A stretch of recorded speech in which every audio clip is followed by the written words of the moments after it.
Добар ден на сите.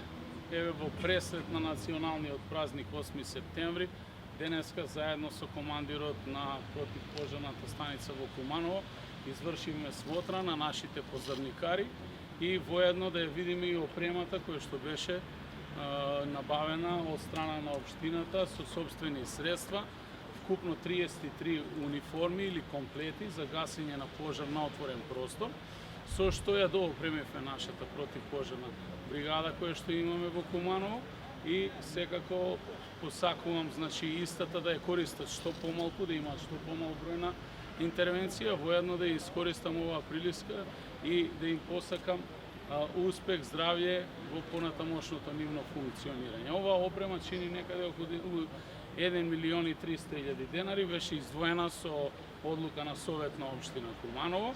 Ние ќе продолжиме да опремуваме нашата противпожарна единица во Куманово, бидејќи гледате дека имаме наследено стара опрема, а Куманово заслужува многу повеќе од тоа.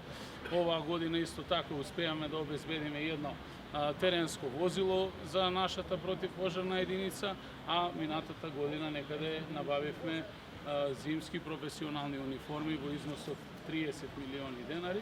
Ќе го следиме тој тренд и нашата тенденција ќе биде да имаме сериозни противпожарни екипи, како што се и на запад и во услови во кои што тие работат, секогаш мора да бидат максимално заштитени, првенствено тие, а потоа и лицата кои што добиваат помош од нивна страна. Повелете дали имате прашања?